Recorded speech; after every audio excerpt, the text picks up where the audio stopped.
En algún lugar de Hidalgo, México, existe un pueblo que no debería estar ahí, un lugar donde las casas tienen sombras, pero ningún registro oficial, donde la gente camina por calles que Google Maps nunca ha visto, un pueblo fantasma que respira, que late, que existe en fotografías recientes, pero que ha sido borrado de todos los mapas conocidos.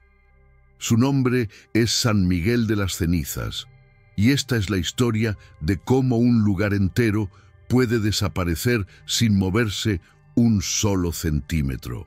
Todo comenzó con una fotografía, una simple imagen compartida en redes sociales en marzo de 2023 por un excursionista llamado Daniel Herrera. La foto mostraba una plaza colonial perfectamente conservada, una iglesia de piedra volcánica con un campanario que se elevaba hacia el cielo gris de la sierra y al fondo hileras de casas de adobe con techos de teja roja. La composición era hermosa, casi irreal, demasiado perfecta para ser un pueblo abandonado, demasiado antigua para ser una construcción reciente. Pero lo más perturbador no era lo que mostraba la imagen, sino lo que no mostraba. Ninguna señal moderna, ningún cable eléctrico, ningún vehículo, como si el tiempo se hubiera detenido en 1950. Los comentarios bajo la publicación fueron inmediatos. ¿Dónde es esto? ¿Qué pueblo es? Necesito las coordenadas. Daniel respondió con honestidad. No lo sé. Lo encontré mientras exploraba la sierra al este de Pachuca. No aparece en mi GPS, no tiene señal de celular. Caminé 2 horas desde la carretera principal. Adjuntó las coordenadas aproximadas del punto donde dejó su camioneta. Docenas de personas intentaron localizarlo en Google Maps, en mapas del INEGI, en registros catastrales del estado de Hidalgo. Nada. El pueblo no existía oficialmente. 3 días después, una mujer llamada Patricia Solís publicó otra fotografía, esta vez desde un ángulo diferente. Una calle empedrada con faroles de hierro forjado, puertas de madera tallada, macetas con geranios rojos en los balcones. Y lo más inquietante, ropa tendida en los patios, sábanas blancas moviéndose con el viento. Evidencia inequívoca de vida reciente. Patricia escribió: llegué siguiendo las indicaciones de Daniel. El pueblo está ahí, está habitado. Pero cuando pregunté a una anciana que barría su puerta cómo se llamaba el lugar, me miró como si hubiera dicho algo prohibido y cerró la puerta. No pude quedarme más tiempo. Sentí que no era bienvenida. La publicación generó más de 1000 comentarios en 6 horas. Para entonces, el misterio ya había capturado la atención de blogs especializados en fenómenos inexplicables. Un investigador de lo paranormal llamado Joaquín Fuentes decidió organizar una expedición. Convocó a través de Twitter a cualquiera que quisiera acompañarlo. Vamos a encontrar ese pueblo y vamos a documentar todo, prometió. El sábado 8 de abril de 2023, un grupo de 12 personas se reunió en el punto exacto donde Daniel había estacionado su camioneta semanas atrás. Llevaban cámaras, drones, GPS de alta precisión, baterías de repuesto. Estaban preparados para grabar la evidencia definitiva. Caminaron durante casi 3 horas por un sendero que serpenteaba entre encinos y pinos. El silencio de la sierra era absoluto, interrumpido solo por el crujir de las hojas secas bajo sus botas. Joaquín iba adelante, consultando constantemente su GPS, pero la pantalla mostraba solo terreno vacío, ninguna población, ninguna estructura. Según todos los mapas digitales que llevaba, estaban caminando por un bosque inhabitado. Pero entonces, al cruzar un arroyo seco y subir una última colina, lo vieron. Ahí estaba, el pueblo, real, tangible, imposible. Las casas se extendían en terrazas siguiendo la pendiente de la montaña. La iglesia dominaba el centro, su campanario visible desde cualquier punto. Las calles estaban limpias, demasiado limpias para un lugar abandonado. y había humo. Varias chimeneas expulsaban columnas delgadas de humo gris que se disolvían en el cielo nublado. Alguien estaba cocinando. Alguien vivía ahí. El grupo se detuvo al borde del pueblo, paralizado entre la excitación y el miedo. Joaquín fue el primero en hablar. «Enciendan las cámaras. Necesitamos grabar todo esto». Entraron lentamente, casi con reverencia. Las calles empedradas resonaban bajo sus pasos. Las puertas estaban cerradas, las ventanas con cortinas corridas. No se veía a nadie, pero la sensación de ser observados era abrumadora. Pasaron frente a una tienda de abarrotes con un letrero descolorido. La Guadalupana, fundada en 1943. Las vitrinas mostraban productos que parecían de otra época. Botellas de vidrio con refrescos, latas sin código de barras, paquetes de cigarrillos con marcas que ya no existen.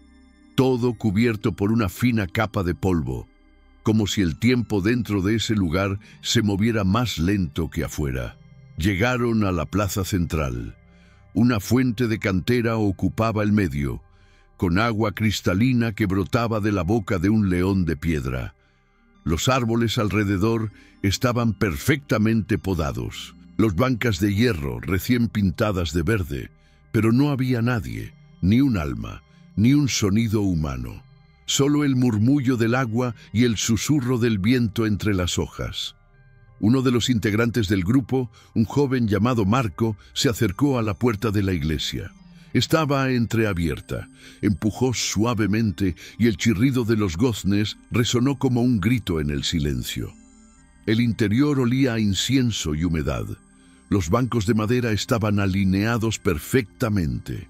El altar mayor, cubierto con un mantel blanco bordado, y sobre el altar docenas de velas encendidas, velas que ardían con llamas firmes, sin titilar. Alguien había estado ahí hacía poco. Muy poco. Marco se acercó al libro de registro que descansaba sobre un atril junto a la entrada. Pasó las páginas con dedos temblorosos. Las últimas entradas databan de marzo de 2023. Bautizos, bodas, defunciones, nombres completos, fechas recientes. Una comunidad viva, funcional, que seguía celebrando sus sacramentos como si el mundo exterior no existiera. Cuando salieron de la iglesia, finalmente los vieron. 3 figuras de pie al otro lado de la plaza. 2 mujeres mayores vestidas de negro y un hombre de edad indefinida con sombrero de palma y camisa de manta. No se movían. Solo observaban al grupo con expresiones neutras, casi vacías. Joaquín levantó la mano en un saludo amistoso y caminó hacia ellos. «Buenas tardes. Disculpen la intrusión. Somos investigadores y nos gustaría saber más sobre este pueblo. ¿Cómo se llama este lugar?» El hombre del sombrero lo miró durante largos segundos antes de responder con voz grave y pausada. «Aquí no vienen visitantes. Nunca vienen. ¿Cómo nos encontraron?» Joaquín titubeó. «Seguimos unas coordenadas. Vimos fotos en internet». El hombre negó lentamente con la cabeza. «No deberían haber venido. Este pueblo no está en ningún mapa por una razón». Antes de que pudieran preguntar más, el hombre se dio la vuelta y caminó hacia una de las calles laterales. Las 2 mujeres lo siguieron en silencio. Joaquín intentó seguirlos, pero cuando dobló la esquina ya no estaban. La calle estaba vacía, completamente vacía, como si se hubieran disuelto en el aire. El grupo se reagrupó en la plaza, compartiendo miradas de confusión y nerviosismo creciente. Decidieron separarse en parejas para explorar más, pero con una regla: mantenerse en contacto visual y regresar a la plaza en 30 minutos. Si descubrimos más sobre este misterio, lo compartiremos aquí en Ecos del Silencio. Suscríbete y activa las notificaciones, porque esta historia apenas comienza. Marina y David tomaron la calle que subía hacia la parte alta del pueblo. Las casas ahí eran más grandes, con patios amplios y jardines bien cuidados. Las bugambilias trepaban por las paredes encaladas, creando cascadas de color magenta y naranja. Todo parecía sacado de una postal de México colonial, excepto por el silencio antinatural que lo envolvía todo. No había ladridos de perros, no había risas de niños, no había música filtrándose de ninguna ventana. Solo ese silencio denso que hacía eco en los oídos. Se detuvieron frente a una casa particularmente imponente. La puerta principal estaba abierta. David asomó la cabeza y llamó. ¿Hay alguien? ¿Podemos pasar? Ninguna respuesta. Entraron con cuidado. El interior estaba impecablemente ordenado. Una sala con muebles de los años 50, un sofá de terciopelo verde, fotografías en blanco y negro colgadas en las paredes. David se acercó a examinar las fotos. Mostraban familias posando frente a esta misma casa en diferentes épocas. Una foto en particular llamó su atención. Fechada en 1952, mostraba a un grupo de unas 30 personas, hombres, mujeres y niños, todos vestidos con ropa formal, posando frente a la iglesia. En la parte inferior, escrito a mano con tinta descolorida, decía: Fundación de San Miguel de las Cenizas, mayo 1952. Marina encontró algo más perturbador en la cocina. Sobre la mesa había platos con comida, frijoles, tortillas, un guisado de carne que todavía desprendía vapor, como si alguien hubiera estado desayunando hace apenas minutos y hubiera abandonado todo repentinamente. Las tazas de café estaban tibias al tacto. Marina sintió un escalofrío. «Alguien estuvo aquí hace nada», susurró. «Pero, ¿a dónde fueron?» David revisó las otras habitaciones, camas tendidas con precisión militar, armarios llenos de ropa antigua pero bien conservada, y en el escritorio del cuarto principal, una pila de documentos. Actas de nacimiento, escrituras de propiedad, cartas oficiales, todos con membrete del gobierno del estado de Hidalgo, todos con fechas entre 1950 y 1956, y todos con el mismo sello al margen: cancelado por orden gubernamental, 1957. Mientras tanto, Joaquín y Rosa exploraban el cementerio en las afueras del pueblo. Estaba rodeado por un muro bajo de piedra cubierto de musgo. La entrada tenía un arco de hierro oxidado con la inscripción: «Descansen en la paz que el mundo les negó». Las tumbas estaban ordenadas en filas perfectas, lápidas de mármol y cantera con nombres y fechas. Joaquín comenzó a tomar nota de las fechas de defunción. Algo no cuadraba. La mayoría de las muertes registradas ocurrieron entre 1952 y 1957. Un número alarmantemente alto de fallecimientos para un pueblo tan pequeño. Y después de 1957, las fechas se espaciaban de manera irregular. Algunas tumbas recientes, de 2018, 2020, 2022, pero sin seguir ningún patrón demográfico normal. Rosa caminó hacia la sección más antigua del cementerio. Ahí encontró algo que le heló la sangre: una tumba sin nombre, solo una fecha, septiembre 1957, y una frase grabada en la piedra: «Aquí yacen los que no pudieron olvidar». La tumba era enorme, del tamaño de una fosa común. Rosa sintió que las piernas le temblaban. «Joaquín, ven a ver esto». Él se acercó y sacó fotografías desde todos los ángulos. «Esto parece una tumba colectiva», murmuró. «¿Qué diablos pasó aquí en 1957?» En otra parte del pueblo, Marco y Elena habían encontrado lo que parecía ser una escuela. Un edificio de un solo piso con aulas pequeñas y pupitres de madera. Los pizarrones todavía tenían trazos de tiza, como si la clase hubiera terminado hace apenas horas. En uno de ellos, una lección de geografía. Los estados de la República Mexicana, 1955. Elena abrió uno de los cuadernos abandonados sobre los pupitres.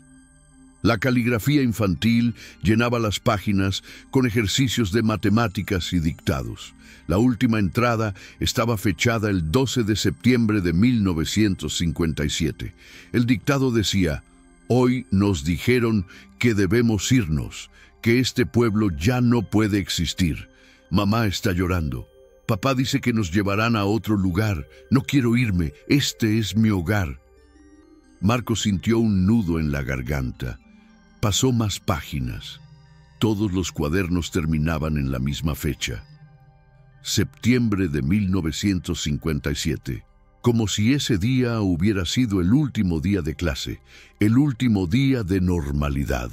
Buscó en los estantes y encontró un archivo polvoriento con documentos administrativos de la escuela, listas de asistencia, reportes de calificaciones y entre ellos un oficio oficial con membrete del gobierno estatal. Lo leyó en voz alta para Elena. Por la presente se informa que la población de San Miguel de las Cenizas será evacuada el día 15 de septiembre de 1957 por razones de seguridad nacional. Se prohíbe terminantemente cualquier mención pública de este asentamiento. Los registros oficiales serán modificados en consecuencia. Firmado, Secretario de Gobernación del Estado de Hidalgo. El grupo se reunió nuevamente en la plaza al cumplirse los 30 minutos. Compartieron sus hallazgos con creciente inquietud. Todo apuntaba a lo mismo. El pueblo había sido borrado intencionalmente de los mapas en 1957. Pero entonces, ¿quiénes eran las personas que todavía vivían aquí? Los descendientes de quienes se negaron a irse, fantasmas atrapados en un bucle temporal, o algo completamente diferente. Joaquín propuso visitar el edificio municipal, un pequeño palacio de gobierno frente a la iglesia. La puerta estaba cerrada con candado, pero las ventanas no tenían cristales. Se asomaron al interior. Archiveros metálicos cubrían todas las paredes, documentos apilados hasta el techo. David logró trepar por la ventana y abrió la puerta desde dentro. El aire olía a papel viejo y humedad. Comenzaron a revisar los archivos sistemáticamente. Expedientes de residentes, actas de cabildo, reportes oficiales, todos detenidos en septiembre de 1957. Pero en el fondo de uno de los cajones, Rosa encontró una carpeta diferente. Estaba marcada con un sello rojo. Confidencial, no destruir. Adentro había fotografías en blanco y negro.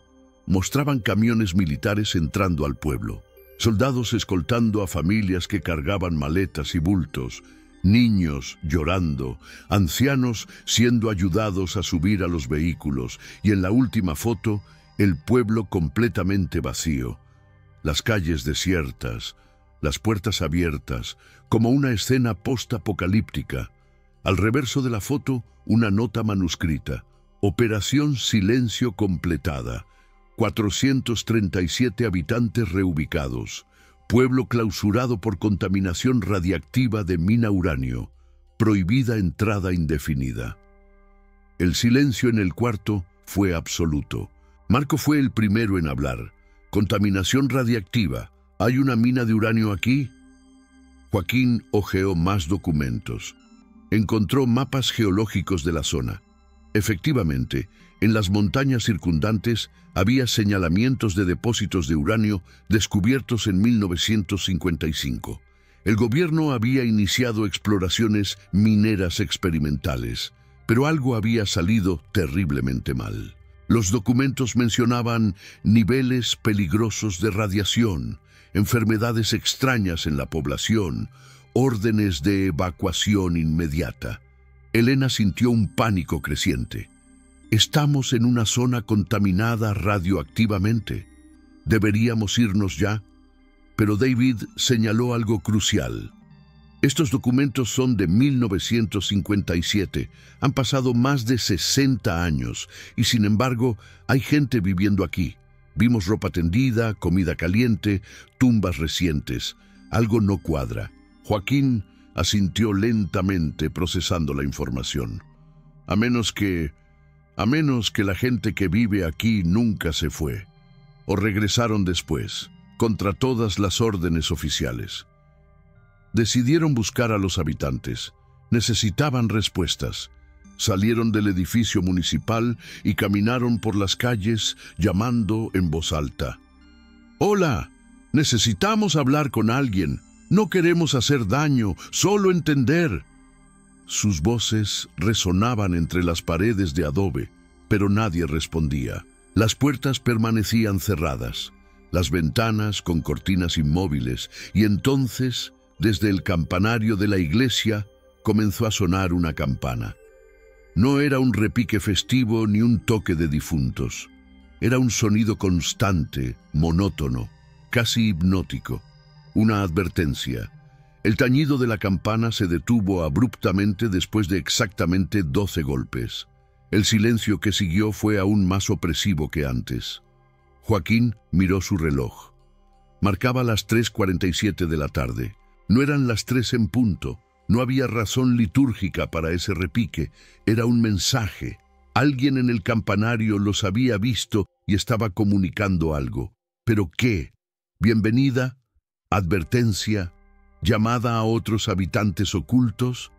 Entonces sucedió. Como si la campana hubiera sido una señal convenida, las puertas comenzaron a abrirse, una por una, lentamente, con un sincronismo perturbador. De cada casa emergió una persona, ancianos en su mayoría, algunos de mediana edad, ninguno joven. Se quedaron parados en los umbrales de sus casas, observando al grupo de visitantes con expresiones indescifrables, no hostiles, pero tampoco amistosas, simplemente expectantes, como si hubieran estado esperando este momento durante décadas. Una mujer de cabello completamente blanco, vestida con un rebozo oscuro, fue la primera en hablar. Su voz era suave pero firme. Sabíamos que tarde o temprano alguien vendría.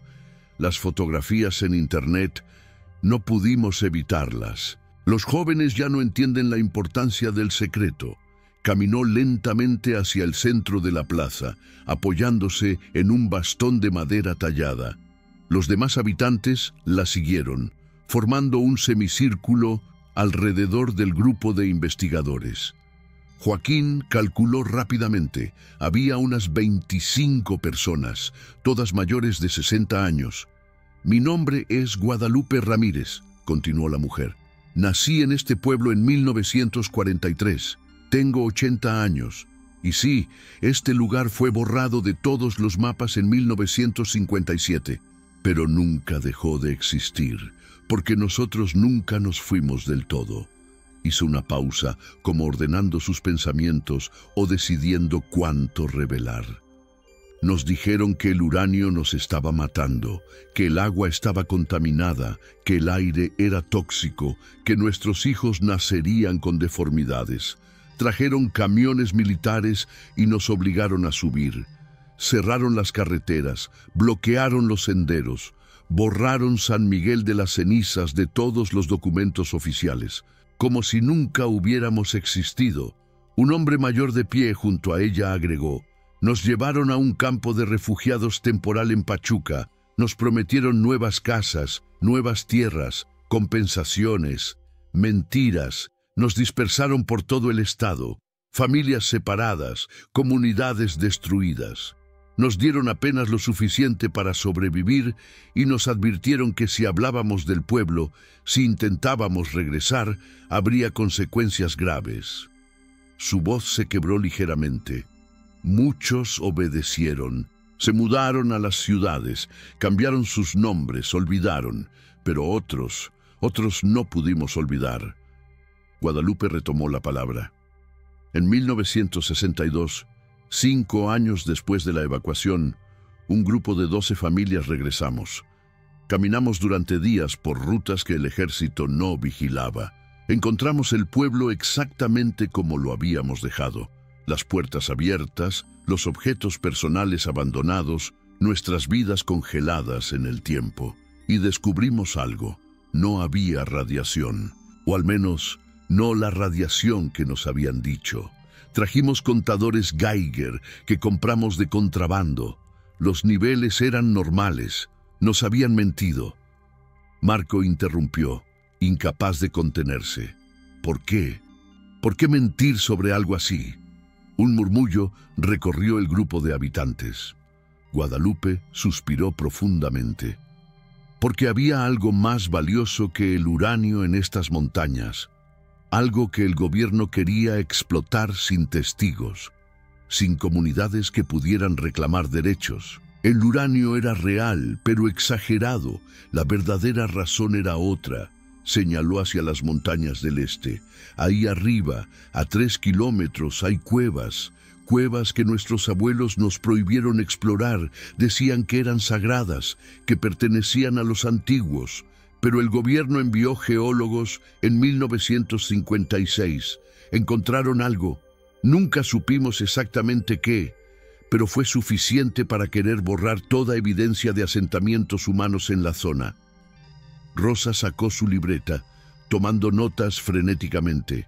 ¿Y ustedes viven aquí desde 1962, en secreto? ¿Cómo es posible? Guadalupe sonrió con amargura. No ha sido fácil. Somos autosuficientes. Cultivamos en terrazas ocultas entre los árboles. Criamos animales. Tenemos un pozo que nunca se seca. Algunos de nosotros bajan a los pueblos cercanos una vez al mes para comprar lo esencial: sal, medicinas, herramientas. Pero siempre con cuidado, siempre inventando excusas sobre de dónde venimos. Nadie puede saber que San Miguel de las Cenizas sigue habitado. David preguntó lo obvio. ¿Y sus hijos? ¿Hay niños aquí? El silencio que siguió fue desgarrador. Guadalupe bajó la mirada. No, no hay niños. Los últimos nacieron en los años 80. Ahora son adultos y la mayoría se fueron. No quisieron esta vida de escondite. Los entiendo. Somos 27 personas, los últimos guardianes de un pueblo que no existe. Hizo una pausa. Cuando muramos, San Miguel de las Cenizas morirá con nosotros. Y quizás sea mejor así. Joaquín sintió una mezcla de fascinación y tristeza. Pero ¿por qué seguir escondiéndose? Han pasado más de 60 años. El gobierno ha cambiado. Podrían reclamar su lugar, obtener reconocimiento oficial. El hombre mayor negó con la cabeza vehementemente. ¿Cree que el gobierno ha olvidado? En 2003, helicópteros militares sobrevolaron la zona durante semanas. Tuvimos que escondernos en las cuevas. Sabían que alguien había regresado. En 2015, llegaron agentes federales preguntando en los pueblos cercanos si alguien había visto movimiento en estas montañas. No, joven. Lo que sea que haya en esas cuevas sigue siendo importante para alguien. Y mientras sea así, nosotros debemos permanecer invisibles. Elena, que había permanecido callada, preguntó: ¿alguna vez han explorado las cuevas? ¿Han intentado descubrir qué es lo que protegen? Los habitantes intercambiaron miradas incómodas. Finalmente, una mujer más joven, quizás de unos 50 años, habló. Yo fui hace 10 años con mi hermano. Queríamos saber. Su voz temblaba ligeramente. Encontramos estructuras no naturales, talladas en la roca con precisión imposible para herramientas antiguas, símbolos que no pertenecen a ninguna cultura mesoamericana conocida. Y dispositivos metálicos. Algunos todavía emitían una luz tenue, como si tuvieran energía propia después de quién sabe cuántos siglos o milenios. Marco sintió que la piel se le erizaba. ¿Dispositivos? ¿Qué tipo de dispositivos? La mujer negó lentamente. No lo sé, no soy arqueóloga ni científica, pero mi hermano tocó uno de ellos. Solo lo rozó con los dedos y empezó a sangrar de la nariz, de los oídos. Convulsionó. Lo saqué de ahí como pude. Estuvo enfermo durante meses. Perdió la memoria de ese día y de muchos otros. Ahora vive en Ciudad de México y no recuerda nada de San Miguel. Para él, creció en Tulancingo. Hizo una pausa. Después de eso, juramos no volver a las cuevas. sea lo que sea que haya ahí, no es para nosotros. Guadalupe puso una mano en el hombro de la mujer más joven. Hemos aprendido a vivir con el misterio. Protegemos este lugar porque es nuestro hogar, pero también porque intuimos que hay razones que van más allá de nuestra comprensión. Quizás los antiguos sabían algo que nosotros hemos olvidado. Quizás el gobierno sabe algo que nunca nos dirá, y quizás es mejor así. Miró directamente a Joaquín.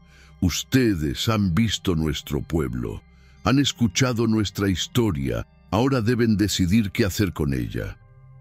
Joaquín comprendió el dilema inmediatamente. Si publicaban todo lo que habían descubierto, el pueblo volvería a ser vulnerable. Más investigadores, curiosos, quizás autoridades. La vida tranquila de estos últimos habitantes se destruiría. Pero guardar silencio significaba dejar que San Miguel de las Cenizas siguiera siendo un fantasma, un lugar que existe, pero no existe. Antes de que pudiera responder, Rosa señaló al cielo. Está oscureciendo. Deberíamos empezar a regresar, o nos agarrará la noche en la sierra. Los habitantes asintieron. Guadalupe dijo, es peligroso caminar de noche por aquí. Pueden quedarse, tenemos espacio. Pero había algo en su tono que sugería que no era una invitación sincera, sino una prueba. El grupo se consultó con miradas. Finalmente Joaquín agradeció, pero declinó. Debemos irnos, pero volveremos, si ustedes lo permiten. Guadalupe no respondió directamente. El camino siempre ha estado ahí. Quien debe encontrarlo, lo encontrará. Fue una respuesta enigmática que dejó más preguntas que respuestas. El grupo comenzó a caminar de regreso hacia el punto donde habían dejado los vehículos. Los habitantes de San Miguel los observaron partir en silencio, formados en una línea frente a la iglesia, como guardianes eternos de un secreto antiguo. Cuando el grupo miró hacia atrás, desde la primera colina, el pueblo ya comenzaba a disolverse en las sombras del atardecer, recuperando su invisibilidad natural. Marco capturó esa última imagen con su cámara. Las siluetas oscuras de las casas contra el cielo anaranjado, el humo de las chimeneas elevándose en columnas delgadas y las figuras inmóviles de los habitantes observando. Una fotografía que, sabía, generaría 1000 teorías, pero ninguna certeza. Durante el camino de regreso, casi no hablaron. Cada uno procesaba lo vivido de manera diferente. Marina revisaba obsesivamente las fotografías en su cámara, asegurándose de que todo estuviera grabado, de que no hubiera sido una alucinación colectiva. David escribía notas en su teléfono cada vez que captaba señal intermitente, tratando de documentar cada detalle antes de que la memoria lo traicionara. Rosa iba adelante con Joaquín, quien consultaba su GPS con frustración creciente. Incluso ahí, a apenas 1 kilómetro del pueblo, el dispositivo seguía mostrando solo bosque vacío. Como si San Miguel de las Cenizas existiera en una dimensión paralela, visible solo para quienes sabían buscarlo. Llegaron a los vehículos cuando ya era de noche cerrada. Exhaustos, sedientos, con las botas llenas de lodo y las mentes repletas de preguntas sin respuesta, se sentaron en la plataforma de una camioneta a compartir agua y barras energéticas. Fue Elena quien verbalizó lo que todos pensaban. ¿Van a publicar esto? ¿Van a exponer al pueblo? Joaquín tardó en responder. No lo sé. Por un lado, es la historia más increíble que he investigado. Evidencia real de un pueblo borrado de los mapas que sigue existiendo. Pero por otro, dejó la frase en el aire. Todos entendían. Publicarlo podía destruir la última paz que esas personas habían conseguido. Marco propuso una alternativa. Podríamos publicar solo parte de la historia, mencionar que existe un pueblo oculto sin dar coordenadas exactas, generar interés sin exponerlos directamente. Rosa negó con la cabeza. En la era de Internet, eso es imposible. Con las fotografías que tenemos, con el análisis de metadatos, alguien triangularía la ubicación en cuestión de días. Hemos visto lo que pasa con lugares secretos que se viralizan, se llenan de turistas, basura, destrucción. Tenía razón, Joaquín lo sabía. La viralización sería el fin de San Miguel de las Cenizas tal como existía ahora. Condujeron de regreso a Pachuca en silencio, cada uno perdido en sus pensamientos. Joaquín dejó a cada integrante del grupo en sus casas con una única instrucción. No publiquen nada todavía, necesitamos pensarlo bien. Todos asintieron, pero él sabía que era solo cuestión de tiempo. La tentación de ser el primero en revelar el misterio era demasiado grande. De hecho, esa misma noche, mientras Joaquín intentaba dormir sin éxito, su teléfono comenzó a vibrar con notificaciones. Alguien del grupo había publicado en Twitter: no toda la historia, solo una foto de la plaza con un texto. Encontramos el pueblo fantasma de Hidalgo. Es real, está habitado y no existe en ningún mapa. Para la mañana siguiente, el tweet tenía 50,000 retweets y estaba en tendencia nacional. Los comentarios eran un caos de teorías, dimensiones paralelas, experimentos gubernamentales, portales temporales, colonias de narcos escondidos, búnkeres prepper. Todo menos la verdad simple y compleja que habían descubierto. Joaquín sabía que tenía horas, quizás días, antes de que expediciones masivas intentaran localizar el pueblo. Decidió hacer algo que nunca había hecho: proteger su fuente en lugar de exponerla. Publicó un video en su canal de YouTube. En él confirmaba la existencia del pueblo, pero deliberadamente daba coordenadas falsas, a 50 kilómetros del sitio real. Explicaba que el lugar era sagrado para una comunidad pequeña que deseaba permanecer en paz y pedía respeto. No todo misterio necesita ser resuelto públicamente, dijo frente a la cámara. Algunas historias merecen permanecer como leyendas, protegidas de la invasión masiva. San Miguel de las Cenizas es una de ellas. Los comentarios fueron mixtos. Algunos lo acusaron de gatekeeping, de ocultar información. Otros lo apoyaron, entendiendo la necesidad de proteger lo poco que quedaba de genuino en un mundo hiperconectado. Pero la historia no terminó ahí. 3 meses después, en julio de 2023, Joaquín recibió un paquete por correo. No tenía remitente, solo un sello postal de Hidalgo. Dentro había un sobre de papel manila viejo y una nota manuscrita. Para el investigador que eligió el silencio sobre la fama. Dentro encontrará algo que hemos protegido durante décadas. Quizás es tiempo de que alguien más sepa. Si publica esto, hágalo con sabiduría. Gr. El sobre contenía un diario. Las páginas amarillentas y frágiles estaban llenas de una caligrafía apretada en tinta negra. La primera entrada databa del 3 de marzo de 1956. Hoy llegaron los geólogos del gobierno. Dicen que buscan uranio, pero sus equipos son extraños. Aparatos que no emiten sonido, pero hacen vibrar los huesos. Mi padre dice que mienten, que buscan otra cosa en las cuevas prohibidas. Joaquín pasó las páginas con manos temblorosas.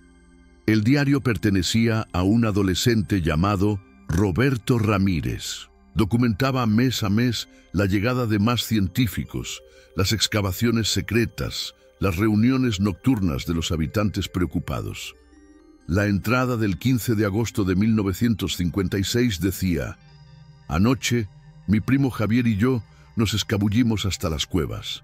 Vimos luces adentro, no como linternas normales, luces azules que pulsaban como si estuvieran vivas. Y escuchamos voces, pero no en español, en un idioma que sonaba mecánico, como máquinas hablando.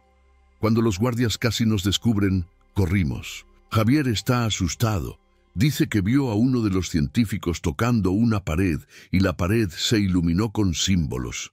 No sé si creerle. Las entradas se volvían más frecuentes y urgentes a medida que se acercaba septiembre de 1957. 2 de septiembre, reunión del pueblo en la iglesia. Nos dijeron que debemos evacuar. Contaminación radiactiva, dicen.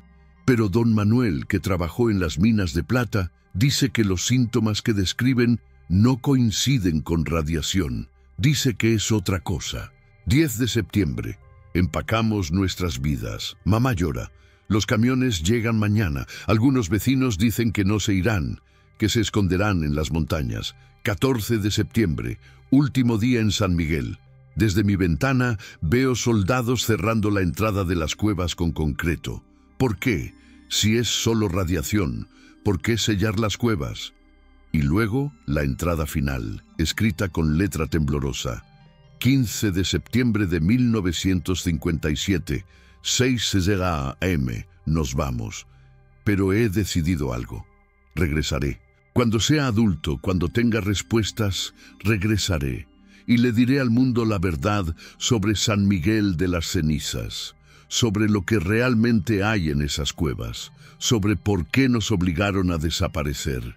Este diario es mi testamento.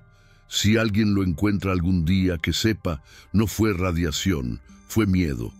Miedo a algo que encontraron y no pudieron controlar. Algo antiguo, algo que no debían despertar. Joaquín cerró el diario y se quedó sentado en su escritorio durante horas, viendo cómo la luz del día se desvanecía. Ahora tenía evidencia documental, testimonios de primera mano, una narrativa completa. Podía publicar la historia definitiva sobre San Miguel de las Cenizas. Podía revelar la conspiración, las mentiras gubernamentales, el misterio de las cuevas. Sería viral. Millones de vistas, reconocimiento internacional. Pero también recordó las palabras de Guadalupe. Cuando muramos, San Miguel de las Cenizas morirá con nosotros. Y quizás sea mejor así. ¿Tenía él el derecho de decidir el destino de ese pueblo? ¿De exponer a esas últimas personas que solo querían vivir en paz? ¿De revelar secretos que quizás debían permanecer enterrados? Guardó el diario en una caja fuerte. Tal vez algún día lo publicaría. Cuando los últimos habitantes ya no estuvieran, cuando San Miguel de las Cenizas finalmente se convirtiera en el pueblo fantasma que el mundo creía que era. Hasta entonces sería su secreto, su carga, su responsabilidad. La última vez que Joaquín intentó regresar a San Miguel de las Cenizas fue en octubre de 2023. Siguió exactamente la misma ruta, contó los mismos árboles, cruzó el mismo arroyo. Pero cuando llegó a la colina, desde donde habían visto el pueblo por primera vez, no había nada, solo bosque. Buscó durante horas, utilizando GPS, brújula, referencias visuales. Nada. El pueblo había desaparecido nuevamente, o quizás nunca había estado ahí, o quizás simplemente ya no quería ser encontrado. Y mientras Joaquín regresaba con las manos vacías y más preguntas que respuestas, en algún lugar de las montañas de Hidalgo, una campana sonó 12 veces. Sin razón aparente, sin testigos, solo el viento para escuchar su eco entre las piedras de un lugar que existe en fotografías, pero no en mapas. Un pueblo que late en el silencio. San Miguel de las Cenizas, vivo, oculto, esperando. ¿Tú qué crees? ¿Fue real lo que encontraron? ¿O hay secretos que protegen algo más grande que nosotros? Si esta historia te atrapó tanto como a nosotros, suscríbete a Ecos del Silencio. Porque los misterios más profundos no son los que se resuelven, sino los que permanecen vivos en la oscuridad, esperando a quien se atreva a buscarlos.